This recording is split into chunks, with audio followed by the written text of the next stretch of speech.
ዶክተር ጸጋን እየተጠባበቅን ነው። ዶክተር ጸጋ ጤና ይስጥልኝ። እየተጠበቅናት ነው ዶክተር ጸጋን። ዶክተር ጸጋ ጤና ይስጥልኝ። ጤና ይስጥልኝ። ኦኬ ሰሞኑን አልተገናኘንም ነበር ከአርብ ጀምሮ። ዶክተር ጸጋ የክኔሴት አባል ከሊኩድ ፓርቲ እስቲ መጀመሪያ ፖዚቲቭ በሆኑት ጉዳዮችን ጀምርና ከዛ ደግሞ የምንወያይባቸው የመንግስትን ስራ በማስመልከት ይኖሩናል።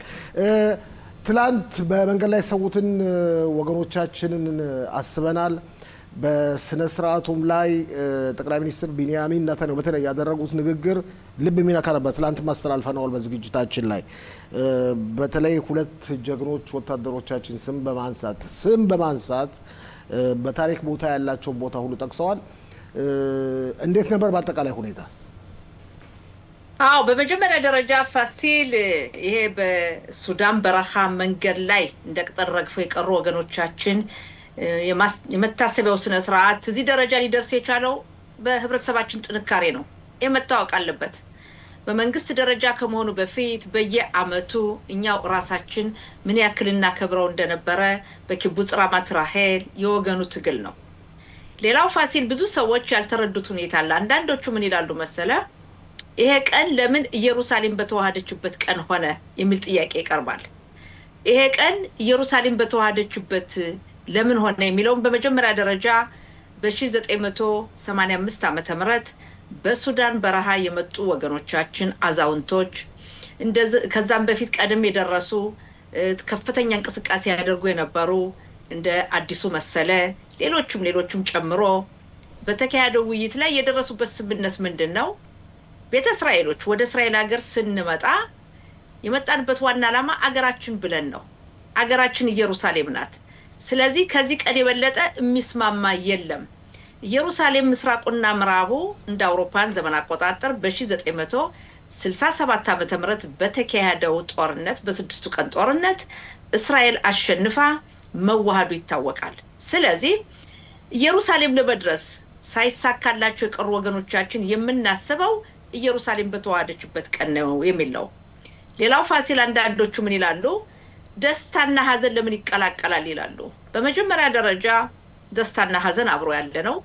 ሌላው ጧት የኛ መታሰቢያ ስነ ስርዓቱ በመንግስት ደረጃ በሃር ሄርጼል የእስራኤል ታላላቅ መሪዎች በተቀበሩበት ቦታ የኛዎቹ ስማቸው በሐውልት ላይ ተቀምጦ ይታሰባል።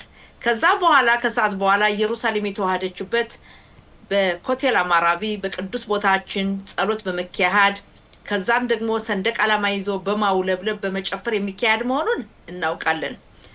ከዛ ደግሞ ምሽቱ 6 ሰዓት ላይ ግባታ ታህሞሽት በተባለው ቦታ ኢየሩሳሌምን ለማስለቀቅ ኢየሩሳሌምን ምስራቅና ምዕራቡን ለማዋሃድ የሞቱ ጀግና ወታደሮቻችን የሚታሰቡበት ስነ ስርዓት አለ።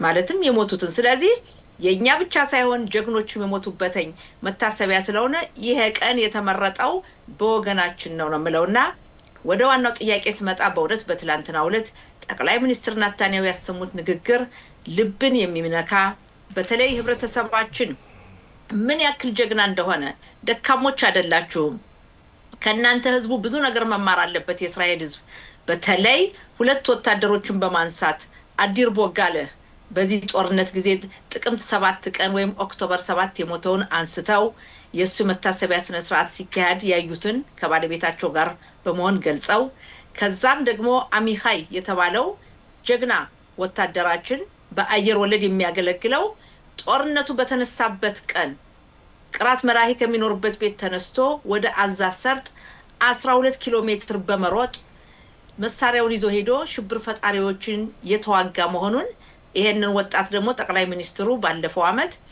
በአሜሪካ ኮንግረስ ንግግር ባሰሙበት ሰዓት ይዘውት ሄደው ስለሱ እንደተናገሩና 500 የሚሆኑ የአሜሪካ ሴናተር እና የኮንግረስ አባል ማለትም የመማክርት ጉባኤ አባላት አድናቆታቸውን የገለጹ መሆኑን በመኩራራት ነው ጠቅላይ ሚኒስትራችን ንግግር ያሰሙት ፋሲል። ኦኬ በአጠቃላይ ሁኔታ በቆይታሽ በቦታው ወደ ሌሎች ጉዳዮችም ለውይይት እናልፋለን። በስነ ስርዓቱ ላይ የተካፈሉትን ተሳታፊዎች የሰማዕታትን ቤተሰቦች ሁሉ ለማነጋገር ችለሽ ነበር። እስቲ ባጭሩ ምን ተረዳሽ? በመጀመሪያ ደረጃ ወገናችን በራሱ ነው የኮራ። ለምን ነው ብትለው እንግዲህ የሱዳኑ ጉዞ 40 ዓመት እያለፈ ነው። ባለፈው 3 ወር ነበር 40ኛ ዓመቱ የተከበረው በቢንያኔ ያውማ የኛ ህብረተሰብ በከንቱ ህይወቱ አልጠፋም የኛ ህብረተሰብ ወደ ቅድስት ሀገሩ ወደ ትውልድ ሀገሩ ሲመለስ አዛውንቱ ነፍሰ ጡር ሴቶች ህፃናት ስንት የህይወት መስዋዕትነት ተከፍሏል ወደ ቅድስት እስራኤል ሀገር ወገናችን የመጣው ወደ ትውልድ ሀገሩ እንጂ የተሻለ ኑሮ ለማግኘት አይደለም ይሄንም እንዲረዱ ፈልጋለሁ ፋሲል በዚህ አጋጣሚ ይሄንን ፕሮግራም በውጭ ሀገር የሚገኙ የሚከታተሉ ሰዎችን እንዲያውቁ መፈልገው እና በህብረተሰባችን በኩል ጥሩ ስሜት ነው የነበረው በአሁኑ ሰዓት ህብረተሰባችን ያለው እንቅስቃሴ በማንኛውም በኩል ያለን ተሳትፎ ሲሆን ሌላው ከፍተኛ አድናቆትን ደግሞ የሰጠውበት ሁለት አርስት ነው ጠቅላይ ሚኒስትሩ ምን አሉ በዚህ ባህር ህርጼል ክብር ባለው ቦታ ላይ እያሰብናቸው ነው በዚህ ቦታ ላይ የሞቱት የጀግኖች ስማቸው በሱዳን በረሃ ረግፈው የቀሩት ስማቸው ሐውልት ላይ ተጽፎ ያያየን ነው አሁን ደግሞ የሚቀጥለው ምንድነው የሚሆን እዚህ ቦታ ላይ ሙዚየም ተሰርቶ ቤተመዘክር ተሰርቶ የቤተ እስራኤሎች ታሪክ የሚመጣ ጎብኝ በሙሉ እንዲያዩ የእስራኤል ልጆችን በትምህርት ቤት እንዲማሩ ቦታውን እንዲያዩት የሚል ሲሆን ሌላው ተጨማሪ ደግሞ በሀገራችን በአሁኑ ሰዓት ኑሮን በተመለከተ በቤርሸባ ከተማና በኪሪያቲያም ለመጀመሪያ ጊዜ ለአዛውንቶች ለሚፈልጉ ሊሆን ነው እንግዲህ የቤታቦት ያዛውንቶች መኖሪያም እንዲዘጋጅ እንፈቅዳለን ሲሉ ጠቅላይ ሚኒስትሩ ተናግረዋል በአጠቃላይ የነበረው ስሜት ወገናችን ታሪካችን ለካ አልጠፋም ታሪካችን ለካ የተጠናከረ መጥቷል የሚል ነው ለዚህ ሁሉ ግን ፋሲል እንግዲህ አንተም እኔም የምናውቀው ከመጀመሪያው አንስቶ ታሪክ የህብረተሰቡ ጥንካሬ ነው ዋናው ሁሉ ነገር አሁን አንቺ ያልሽው ነገር ማለትም ሙዚየም የመገንባቱ ቤታቦትም ያልሽው የሽማግሌዎች መኖሪያ በተለይ ሙዚየም የመገንባቱ ሁኔታ የራሳችን ኃላፊነት ነው በትክክል እና በእውነትም የኛ ህብረተሰብ ፋሲል ባጭሩ ስገልጸው ችግር የለም አይደለም ጠቅላይ ሚኒስትሩም ችግር የለም አላሉም ግን ያለንበት ደረጃ ጥሩ ደረጃ ነው በእውነት አይደለም ማየው ያ የሆነው ግን በራሳችን ጥረት ነው አሁንም ቢሆን የበለጠ ኑሯችን ለማሻሻል የኛን ጥረት ነው የሚጠይቀው እኛ ከጣርን ማንደርስበት ደረጃ የለንም በእውነት አይደለም የወታደሮቻችን ሁኔታ በጣም የሚያኮራ ነው በተለያዩ የትምህርት ቦታዎች አሉ ልጆቻችን ውትድርና የሚያገለግሉ በአሁኑ ሰዓት ወንድሞቻችን የሚያገለግሉ እህቶቻችን ተዋጊም አሉና ይሄ ያለ በዩኒቨርሲቲ ደረጃ ስትሄድ በአንደኛ ዲግሪ መጀመሪያ ዲግሪ በመመረቅ የኛ ህብረተሰብ ከነባሩ ህብረተሰብ ጋር የነበረው ልዩነት ዘግተናል ማለት እኩል ሆነናል እና ያለንበት ደረጃ የሚያስደስት ነው ይበቃል በተለይ በቂ አይደለም የበለጠ ቦታ መድረስ እንችላለን ፋሲል ኦኬ እስቲ ወደ ፖለቲካው ልሰድሽ ትልቁም ቦታ ያዘው ሰሞኑ ተጨባጭ ሁኔታ ጠቅላይ ሚኒስትሩ ብሔራዊ ደህንነት አዛዥ ወይም የሻባክ አዛዥ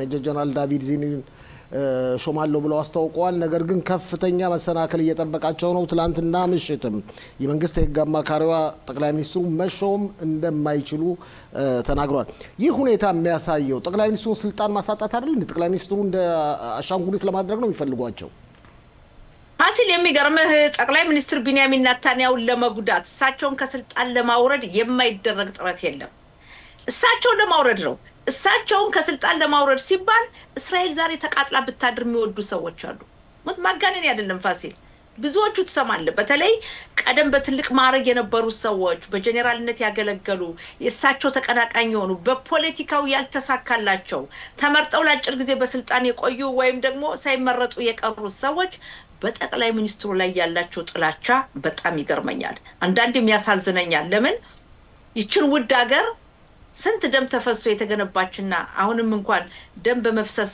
ያለን ሰዎች በእነዚህ ጀግና ወታደሮች ያለን ሰዎች ጠቅላይ ሚኒስትሩን በመጥላት በግል ጥላቻ ጠቅላይ ሚኒስትሩ ምን በደሉ ቢባልኩ ምንም የላቸውም ጠቅላይ ሚኒስትሩ ወንድማቸው የተጠለፉ ለማውጣት የህይወት መስዋዕትነት የከፈሉ እሳቸውም የተጠለፉትን ለማውጣት የቆሰሉ በእስራኤል ልዩ ኮማንዶ ተዋጊ የነበሩ ናቸው ለምን ይሄ እንደሆነ ጥላቻው አይገባኝምና አሁን ደግሞ ከሁሉም የሚገርመው ከፍተኛው ፍርድ ቤት ሮኔን ባርን ከስልጣን ይወረዱ የሚለው ሁኔታ ራሱ በገዛ ራሱ ለቃለው በሚቀጥለው ወር በ15 ቀን ስላለ ነበር ነገርየው የረገበው ራሱ ቢለቀ ከሆነ ይቆይ ነበር ነገር ግን የመቅረቢያው የሚለቅበት ቀን እየቀረበ ሲመጣ የመንግስት የህግ አማካሪዋ የህግ አማካሪ ሳይሆኑ ያገሪቱ መሪ የመንግስት የህግ አማካሪው እኮ ራሷን መታየው ከጠቅላይ ሚኒስትሩ በላይ እኮ ነው ህዝቡ እንደመረጣት ይሄ ውሳኔው የሚያሳየው እሷ ማለት ምንም እንኳን ቢሮክራት ብትሆንም ተራ ሰራተኛ ተቀጣሪ ሰራተኛ ብትሆንም ህዝቡ እንደመረጣት አድርጋ ነው የምትገምተው። ዋናው ትልቁ ነገር ግን ጸጋ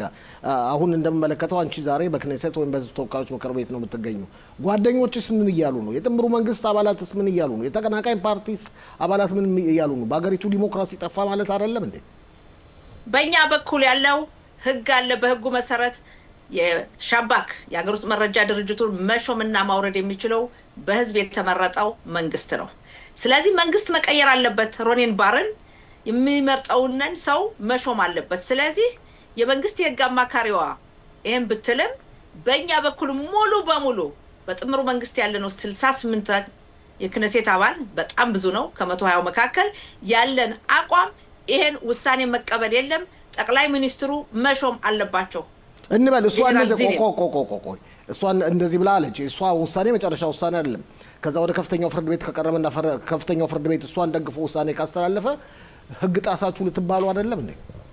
ከፍተኛው ፍርድ ቤት በህግ ነው መደንገግ ያለ ብየና ማድረግ ያለበት። ከፍተኛ ፍርድ ቤቱ ስራው የክኔሴት አባላት ወይም ፓርላማው የደነገገውን ህግ በመመርኮዝ ችሎት ማካሄድ ነው።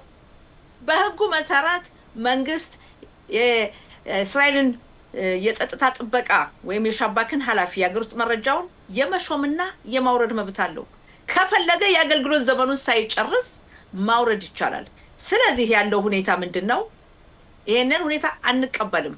ከፍተኛው ፍርድ ቤት በዚህ ጣልቃ የሚገባ ከሆነ በህብረተሰቡ በኩል ከፍተኛው ፍርድ ቤት እምነት የለውም። አሁን የበለጠ እምነት ሊያጣ ነው። የከፍተኛው ፍርድ ቤት ዳኞች 15 ሰዎች ናቸው። እንደውም አሁን ቁጥራቸው እንደውም ቀንሰዋል እኮ አሁን ጡረታም እየወጡ ምንም እየተባለ አዲስ የተሾመም የለም። እሺ አዎ እድሜያቸው 70 ዓመት ሲሆናቸው ይለቃሉ። 15 ናቸው የመረጣቸው የለም። ያ ካልሆነ እነሱ ባሉት የሚሆን ከሆነ ክኔሴት አያስፈልግም፣ ምርጫ አያስፈልግም፣ መንግስት አያስፈልግም፣ ዲሞክራሲ አያስፈልግም። 15 አምባገነን ሰዎች ሀገሪቱን ይምሩ ነው። ይሄ ደግሞ ሊሆን አይችልም ፋሲል በዲሞክራሲ ጸጋ በመሀከል ምናልባት ስልክ ገብቶባት ሊሆን ይችላል። ያው በዙም ስለምታነጋግረን ተቋረጠ። ጸጋ ከኔ ጋር ነሽ? ኦኬ ጸጋን ለማግኘት ጥረት እያደረግን ነው። ክቡራትና ክቡራን ተመልካቾቻችን ትኩረት ያደረግንበት አጀንዳ ወይም ዜና አገር ውስጥ የመረጃ ድርጅት አዛዥ ወይም የሻባክን አዛዥ የመሾም ሁኔታ ነው። ጠቅላይ ሚኒስትሩ ውሳኔ ላይ ደርሰዋል። ግን የመንግስት የህግ አማካሪ ሚያራ የሚቀበሉ መስሎ አይታይም። ትላንትና ምሽትም መግለጫ ሰጥተዋል። የጥምሩ መንግስት መሪዎችን በሙሉ አስቆጥቷል። ዛሬ ለምሳሌ አንድ ያየው ዜና አለ። የውጭ ጉዳይ ሚኒስትር ጊዶን ሳር ሴትዮዋን የሾሙት ጊዶን ሳር ባለፈው መንግስት ጊዜ የተቀናቃኝ ፓርቲዎች መሪ ነች ሴትዮዋ የሚል መግለጫም ሰጥተዋል። ጸጋ ከኛ ጋር ነች? ጸጋን እንደገና ለማግኘት ጥረት እያደረግን ነው። ክቡራትና ክቡራን ተመልካቾቻችን የዕለቱ ዋና ዜና በአዛ የእስራኤል መከላከያ ኃይል ከፍተኛ እርምጃ መውሰዱን እንደቀጠለ ነው። ባለፉት ቀናት ብቻ ብዙ ድሎችን ተጎናጽፏል። ይህ በዚህ እንዳለም የሰብአዊ እርዳታም እየተከፋፈለ ነው። ጸጋ ቀጥይ። የሚገርምህ እዚህ ያደሱ ክኔሴት የዙም ችግር አለብን። ገባኝ። እሺ ቀጥይ። ከቆምነሽበት ቦታ ዲሞክራሲ ሀገር እስካለን ድረስ በዲሞክራሲ መንገድ ህዝብን የሚመርጠው መንግስት የሚመርጠው ህዝቡ ነውና በዛ መንገድ መሆን አለበት። ያለዚያ መንግስት አያስፈልግም። ዲሞክራሲ ህግ ላይ ኖር ነው። ይሄ ደግሞ አደገኛ ነው ለሀገራችን። እነዚህ ሰዎች የሚያዩት ጠቅላይ ሚኒስትሩን ለማውረድ ነው እንጂ የሀገሪቱ ብሔራዊ ጥቅምና የወደፊቱን የስልጣን ሁኔታ አይደለም። ፋሲል ስሜት እንዴት ነው በዛሬው ዕለት በክኔሴት ወይም በህዝብ ተወካዮች ምክር ቤት ያለው? ሁሉም ተበሳጭቷል። በጣም በከፍተኛ ሁኔታ ሁሉም በቁጣ ላይ ነው። 4 ሰዓት ላይ ምልዓተ ጉባኤው ይከፈታል። ቀላል አይሆንም ዛሬ። ሁላችንም የመንግስት አባል የሆነ በሙሉ ያለን ስሜት በአሁኑ ሰዓት እኛ የተመረጥን ሰዎች ሳይሆን አገሪቱን የሚገዙ እነሱ ብቻ ናቸው። በተለይ በአሁኑ ሰዓት ጠቅላይ ሚኒስትሩን ቢቢሎ ምንለው ነገር አለ አይደል? ጠቅላይ ሚኒስትሩን የማይፈልጉና የሚፈልጉ ነው እንጂ የሀገሪቱ ብሔራዊ ጥቅምን የሚመለከት አንድም ሰው የለም። ፋሲል በጣም ያሳዝናል። የሚገርመኝ ደግሞ የተቀናቃኝ ፓርቲዎች ዲሞክራቶች በዲሞክራሲ እናምናለን እያሉ የሚሉ ናቸው የተቀናቃኝ ፓርቲዎች ተወካዮች።